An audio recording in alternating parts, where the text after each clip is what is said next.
Assalamualaikum warahmatullahi wabarakatuh. Selamat sore teman-teman sekalian. Ini merupakan kuliah filsafat umum untuk teman-teman di jurusan tasawuf psikoterapi. Dan ini merupakan pertemuan yang kita akan bahaskan setelah filsafat Al-Kindi. Nah, dalam pertemuan sebelumnya kita sudah membahas filsafat Al-Kindi dalam 2 sesi. Yang pertama, bagaimana kedudukan Baitul Hikmah dan Al-Kindi, gitu ya.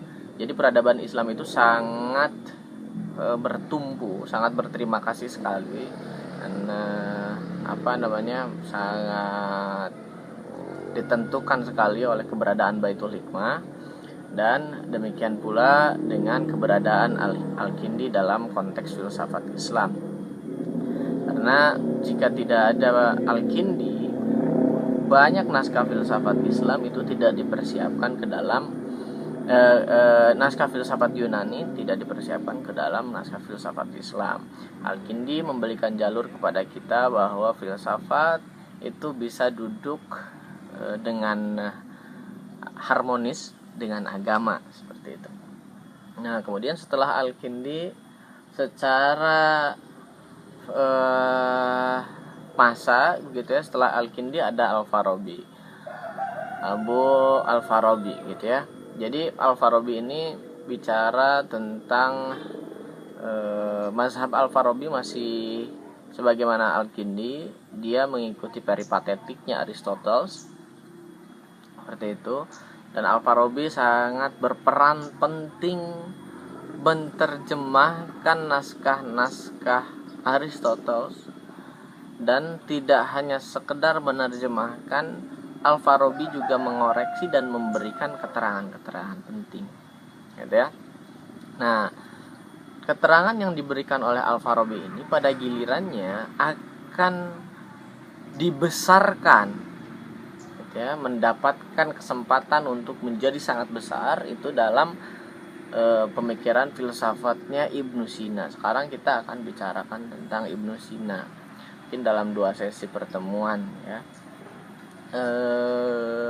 Perkuliahan kita tentu saja tidak tergantung oleh oleh waktu-waktu yang baku, sekalipun itu memang ada. Namun kita akan, karena ini sifatnya daring, jadi lebih ke fleksibel seperti itu. Mungkin nanti lebaran juga saya tetap akan upload video seperti itu.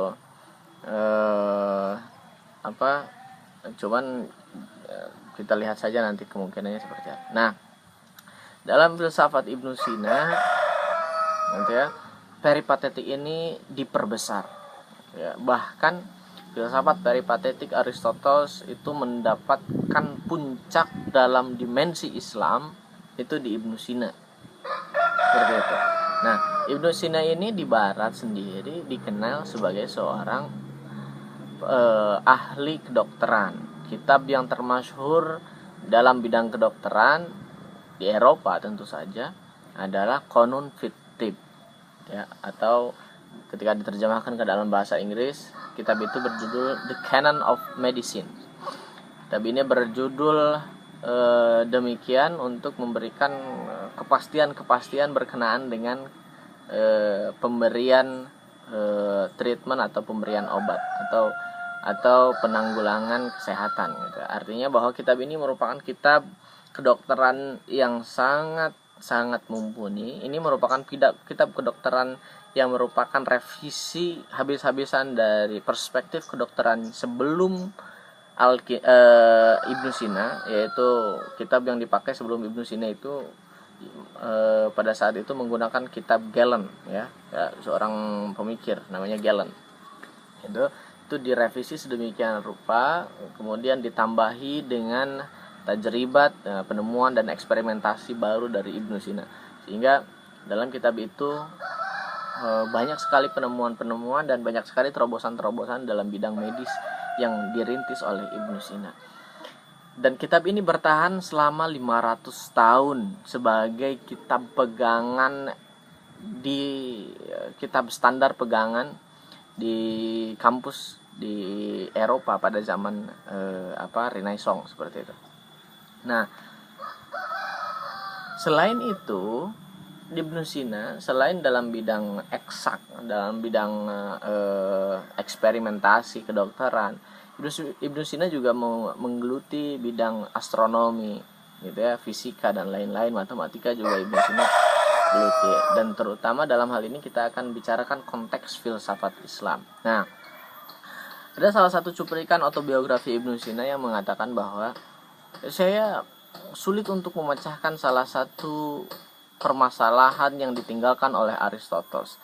Kita baca Aristoteles langsung, saya tidak memahami apa artinya.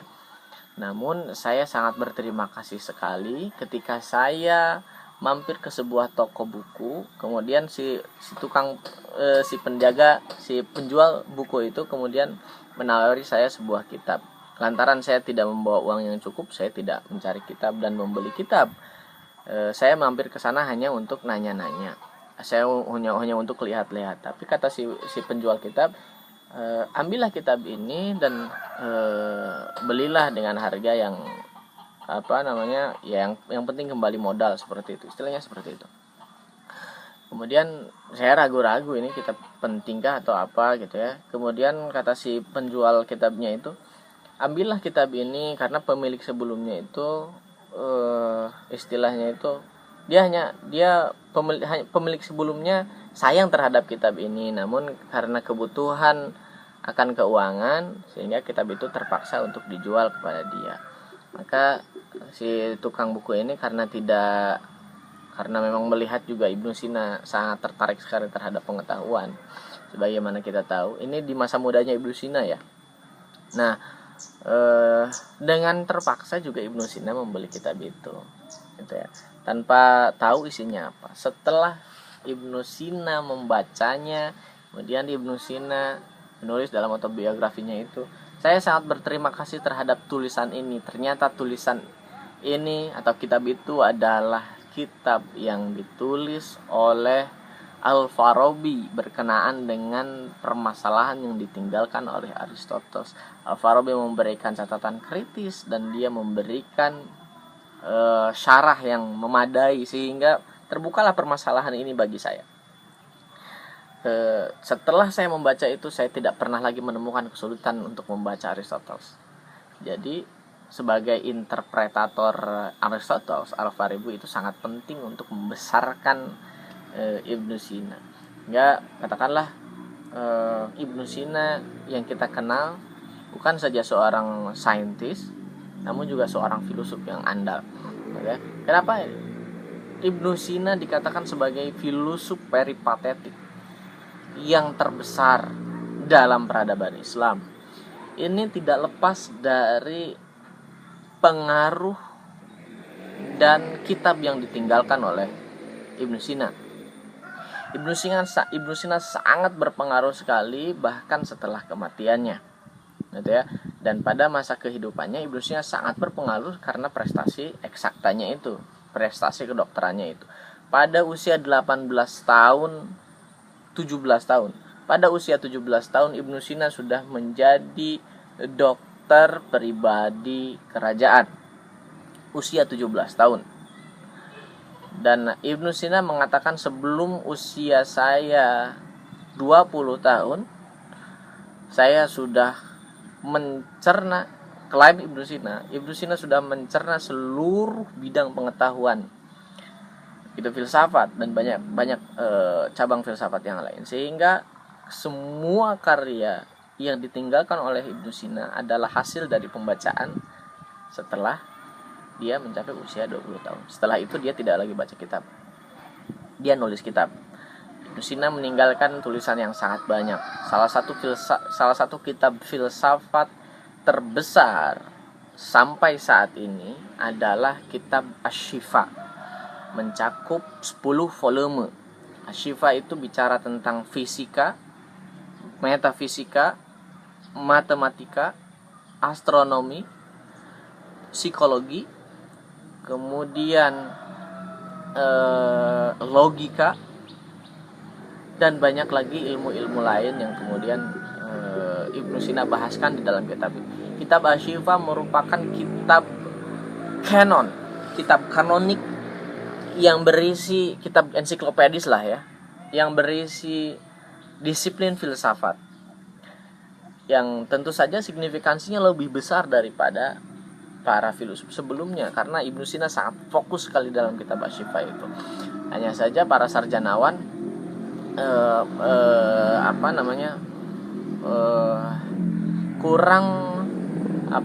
kurang mempublikasikan tentang kitab Asy-Syifa ini.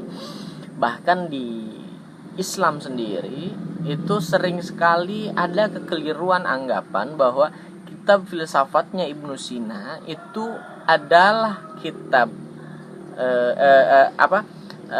ada kekeliruan di kalangan umat Islam yang menganggap bahwa kitab kedokteran Ibnu Sina itu berjudul kitab Asy-Syifa.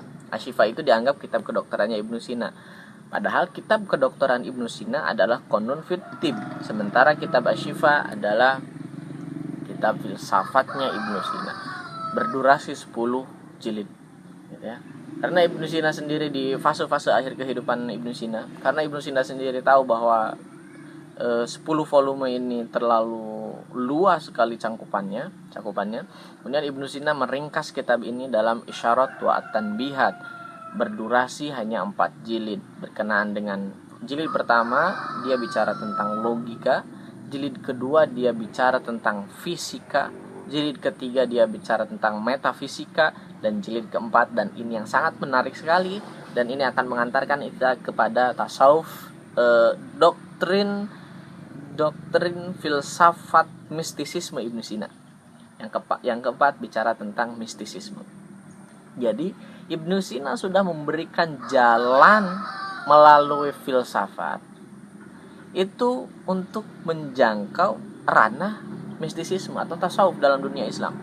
Sehingga katakanlah kita mulai melihat di sini bahwa di dalam fase Al-Kindi memberikan ruang gerak untuk filsafat, untuk berdialog dengan agama, sebagaimana agama juga bisa menggunakan bahasa filsafat supaya kemudian bisa jadi rigorus seperti itu. Al-Kindi mencoba untuk menggabungkan dua ranah ini. Kemudian Ibnu Sina, ketika di tangan Ibnu Sina,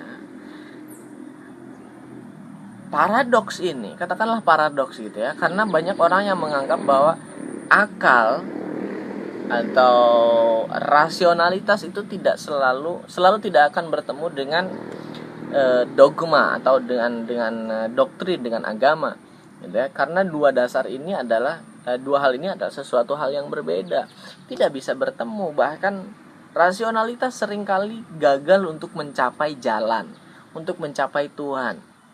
Ini merupakan anggapan yang keliru, terutama yang menganggap secara demikian saja filsafat adalah sesuatu yang bisa membunuh agama, gitu ya. Ini merupakan anggapan yang ceroboh.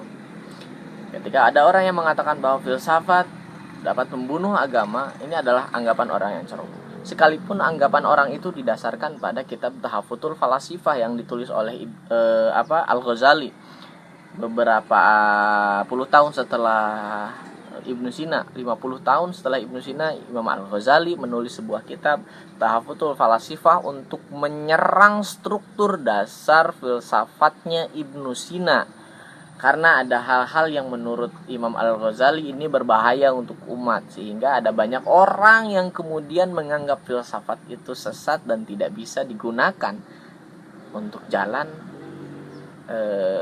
sebagai sarana untuk sampai kepada Tuhan.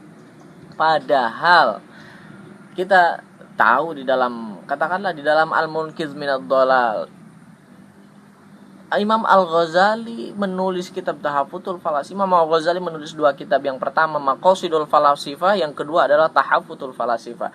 Nah, sebelum menulis Tahafutul Falasifah, Imam Al-Ghazali menyerang dasar-dasar epistemologi peripatetiknya Ibnu Sina dalam Maqasidul Falasifah. Saya sendiri pernah menekuni Imam Al-Ghazali, tapi belum pernah membaca kitab Maqasidul Falasifah ini. Saya belum pernah menemukan jejak kitab Maqasidul Falasifah. Tapi disebut di sana bahwa Imam Al-Ghazali menulis kitab Maqasidul Falasifah, gitu ya. Mungkin nanti saya akan riset berkenaan dengan maqasidul falasifah. Dan yang kedua kita berikutnya adalah tahafutul falasifah, kerancuan filsuf, kerancuan para filsuf. Jadi di sana Imam Al-Ghazali menyerang dasar-dasar, tidak dasar-dasar sih sebenarnya, menyerang beberapa poin hal yang dihasilkan dari kesimpulan ketika orang berfilsafat. Orang berfilsafat tapi dalam filsafatnya itu membahaskan tentang agama. Nah, jadi jangan keliru. Ini orang sedang berfilsafat tapi konten yang sedang dia bahaskan itu agama. Orang lupa bahwa Imam Al-Ghazali di dalam Tahafutul Falasifah itu sedang menyerang dasar argumen, bukan keyakinan, gitu ya. Karena tidak setiap argumentasi adalah keyakinan, gitu ya. Keyakinan adalah satu hal, dia berurusan dengan keimanan, sementara argumentasi dia didasarkan pada rasionalitas, logika yang tegas, seperti itu. Memang ada apa masalahnya? Karena mungkin ini masalah orang dulu bahkan sampai sekarang ya. Jadi ada orang yang sampai sekarang memang sulit untuk memisahkan ini adalah hasil logika, ini adalah hasil, ini merupakan doktrin, keyakinan, dan mempertentangkan kedua hal itu. Padahal tidak semuanya harus dipertentangkan. Sekalipun dua-duanya ada menghasilkan kesimpulan yang berbeda, bukan berarti ini bertolak belakang. Ini berjalan dengan jalan yang masing-masing. Karena seringkali dalam kehidupan kita menemukan bahwa kita mengatakan rasionalitas, misalkan seperti ini, secara akal sehat, kalau saya pergi ke sawah ini kita ngomongin akal sehat ya. Secara logika, kalau saya pergi ke sawah ini dan kemudian saya mengobor belut seperti itu ya di sini, secara logis itu persentasinya hanya di bawah 50% untuk saya dapat belut, karena ini sawah terpencil menurut logika. Tapi lain lagi ketika saya berkenaan dengan apa salahnya kok saya coba, siapa tahu kan. Nah, itu kan jadi kebenaran itu, jadi pengetahuan itu menuntun kita pada kebenaran. Sementara banyak orang yang menganggap bahwa pengetahuan menuntun kita pada kepastian. Tidak pasti kok, belum sekalipun persentasinya bisa jadi saklek gitu ya, di bawah 50%. Ya kita harus coba dulu, mana tahu kan. Terus kemudian itu kan beda lagi sama kimiawi ketika saya bersentuhan dengan sawah ini dan lain sebagainya. Ada kebahagiaan yang tidak ada ketika saya hanya meyakini angka-angka itu dan saya tiba-tiba pergi ke sawah dan mencari belut di sana. Ada hal-hal yang tidak bisa hanya sekedar dinalar, tapi juga harus dialami sekalipun pengalaman itu membuktikan bahwa nalar itu benar, gitu ya. Namun pengalaman itu sangat perlu, gitu. Sehingga argumentasi filsafat yang disanggah oleh Imam Al-Ghazali itu tidak membuktikan bahwa para filsuf ini tiba-tiba kemudian mereka ini menjadi sesat, menjadi heretik gitu, menjadi katakanlah dalam bahasa sekarang itu menjadi seorang bid'ah gitu ya. Tidak demikian. Karena bisa jadi pada konteks real dan kenyataannya, katakanlah kalau saya misalkan berargumentasi bahwa sekarang misalkan gitu ya, dalam konteks hari ini, sekarang mengatakan bahwa orang yang sholat berjamaah pergi ke masjid itu melanggar hukum rasionalitas. Benar nggak perkataan saya? Perkataan saya didasarkan atas dasar hukum-hukum rasionalitas, didasarkan atas riset bahwa berkumpulnya orang banyak untuk saat ini itu berpotensi untuk menimbulkan bahaya, katakanlah tertularnya virus dan menularnya virus dan lain sebagainya. Ini kan satu hal, tapi kemudian ada hal yang lain. gitu ya. Bukan berarti ketika saya mengatakan seperti itu saya tidak sholat tiba-tiba, kemudian tiba-tiba saya tidak melakukan ibadah-ibadah sebagaimana dianjurkan oleh agama hanya karena saya tidak mengikuti kemauan publik, gitu ya. Orang bisa menyanggah argumentasi saya menggunakan argumentasi agama. Karena celaka, kebahagiaan dan lain sebagainya, rezeki itu kan di tangan Tuhan. Marilah kita serahkan semuanya kepada Tuhan. Misalkan ada orang yang menyanggah seperti itu. Ya, salah nggak kira-kira orang yang menyanggah seperti itu? Orang itu menyanggah tidak dengan jalur yang sesuai dengan apa yang saya ujarkan. Perkataan saya didasarkan pada dasar-dasar riset, sementara ini didasarkan pada doktrin atau keyakinan agama. Tidak selalu harus dipertentangkan, dua-duanya benar dalam level kebenarannya masing-masing. Gitu. Hanya saja kebenaran bisa jadi bencana karena ada beberapa orang yang tidak ingin kebenaran itu bersesuaian dengan orang lain. Ada banyak orang di luar sana menginginkan kebenaran yang dalam prakteknya itu tunggal, padahal tidak demikian. Sekalipun dalam pikiran bisa demikian, tapi dalam prakteknya tidak demikian. Ini Ibnu Sina sudah memberikan jalan kita. Ini Ibnu Sina memberikan di dalam kitab Al-Isyaratu At-Tanbihat itu berikan jalan kepada kita melalui jalan filsafat untuk menuju filsafat keabadian, filosofia Averenis atau tasawuf dalam bahasa agamanya. Seperti itu. Kita akan ketemu lagi minggu depan. Terima kasih banyak. Wassalamualaikum warahmatullahi wabarakatuh.